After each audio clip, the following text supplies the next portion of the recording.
Jordan on the wing against Artest. Michael blocked by Artest. Oakley to Mercer. Mercer on the run. Oh, my God! What a play! What a defensive play! A two-hand block, steal.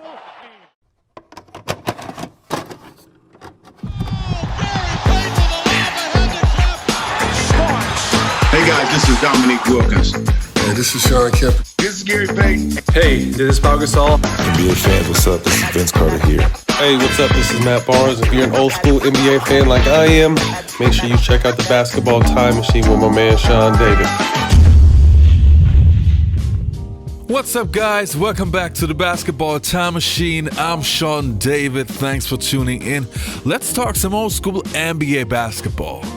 Now, in today's episode, I want to talk about Michael Jordan and his run with the Washington Wizards and dispute the claim of many people that Jordan ruined his career by playing for the Washington Wizards. So you will have my take why I think it was the right thing to do and why he proved that he's the GOAT, especially when he was playing for the Washington Wizards. All right, you guys, enough said. Let's dive right into today's episode.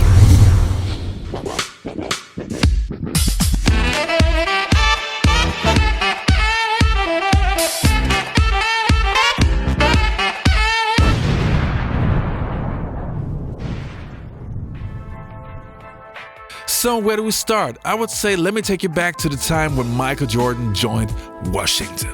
Here we go. When we talk about Michael Jordan, most of us think of MJ playing for the Chicago Bulls. All the championships, all the incredible highlights, the game winners, and all the amazing stories. Same goes for Michael Jordan's comeback. Again, most of us would think of the 1995 comeback. When MJ came back for the first time, the hype was huge. Many people doubted that Jordan would ever be the same player as he was 2 years prior. But MJ proved his doubters all wrong. And to me, he was even better than before. He was smarter in his style of play. And don't get me wrong, we still got our highlights and dunks, but Jordan just appeared to be more mature and more in control of the game. And he was amazing to watch. Then of course he won 3 more championships with the Bulls and basically retired at his peak with the game winner against the Utah Jazz. What a storybook ending, or maybe the perfect ending of his career. We all believed that this would be the last time we'd see Michael Jordan play. And it seemed at first that we were all right. But then, just like many years before, Jordan announced his comeback. Physically, I can't say that I'm any less than 99 right now because obviously, I haven't played for 3 years. MJ can't be pleased with his squad's performance. At 38, can I possibly come back and play at a level of basketball that that I left the game? The odds are that I probably can't. Right in the hands of Jordan, who anticipated. Back the other way, and Jordan. Some people wouldn't want to see me out there playing, because they have a perfect perception of how my career should end. The Chicago Bulls have won their 6th NBA championship. But ultimately, they don't get up and look in the mirror and say, hey, what if? Speculation has ended. Rumors confirmed. The greatest player of all time is back, and he's wearing a Wizards uniform. So when Michael Jordan came back for the second time, he was already 38 years old and didn't play for 3 entire NBA seasons. Just to put that in the right perspective, at that age, only a handful of players are still playing in the NBA. And if they are, their roles are mostly reduced to maybe like 10 minutes a game. Even if they were a superstar once. Legends like Hakeem Olajuwon, Shaquille O'Neal, Gary Payton, Vince Carter all would still receive a decent amount of minutes but would be far away from scoring 20 points per game.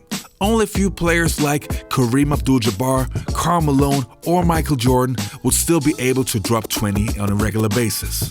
When Jordan was playing for the Washington Wizards, he was playing for a bad team. I mean, this was nowhere near the level that he was playing in Chicago Bulls days, which made it much easier for the opposing team to guard Michael Jordan since there was no Scottie Pippen, no Steve Kerr, or no Tony Kukoc to pass the ball to.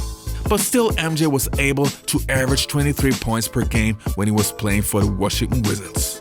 And this is something that I have to explain even more. Why are some superstars able to perform on a high level once they get old and some are not? Of course, sometimes the reason has to be injuries, but often it gets down to fundamentals and basketball IQ. And this is exactly where Jordan was so dominant.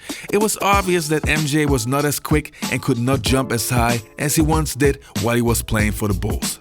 But he knew exactly what spots to pick to get his shots off, and he still had his deadly post game and simply knew exactly how to get to the basket. Once the athleticism leaves a player, that's exactly when you can see how good a player really is.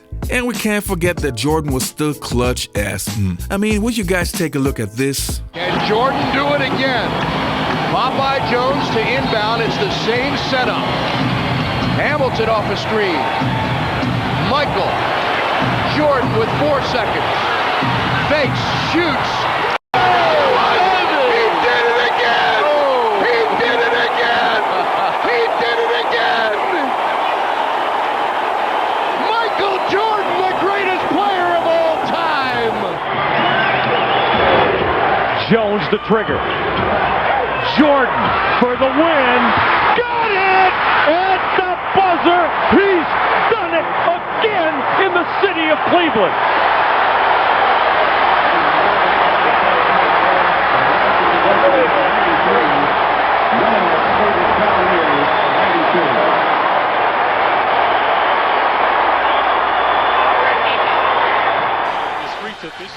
Michael may well have another opportunity right here. Down to 15 seconds. Both teams over the foul limit. They're holding for a finale here. Game tied 83. Now Jordan, played by Sprewell, has the 5. Here's Michael firing and hits with 3 and 2/10 seconds remaining in the fourth quarter. Timeout called. Another thing that we have to understand is that Michael Jordan was still going against the best players in the league.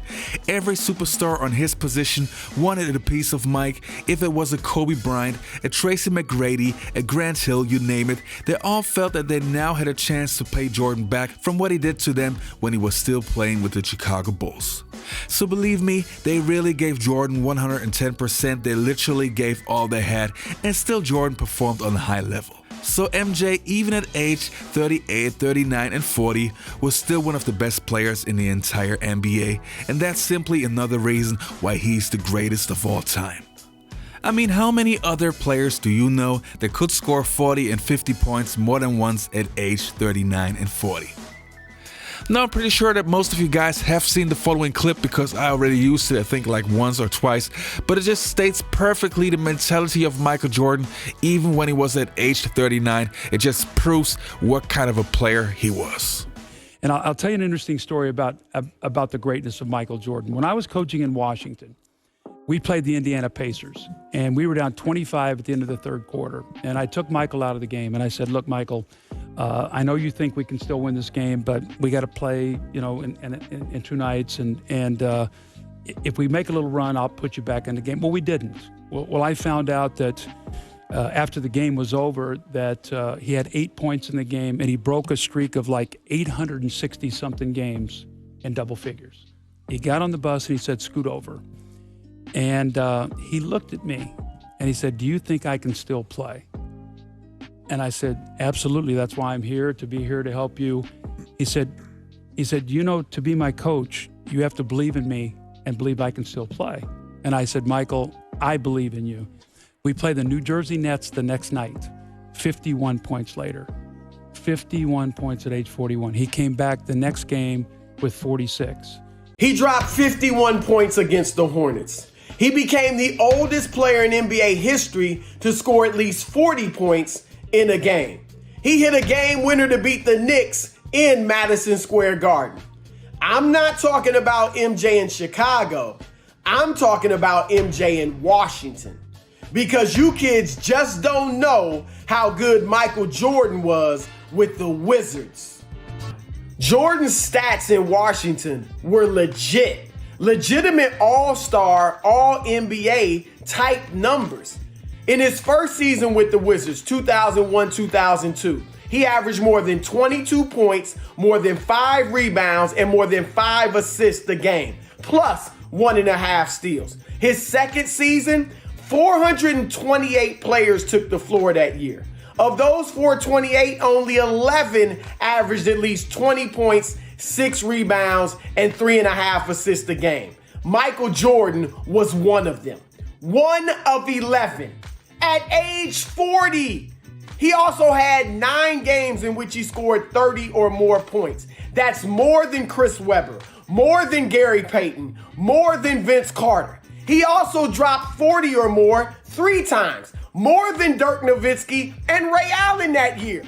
All right, you guys, that was it. Please leave a like and also subscribe to the channel. Even more important, click the notifications bell so you always get notified once I upload a new video. Now, you stay healthy, take care, and see you next time on the Basketball Time Machine.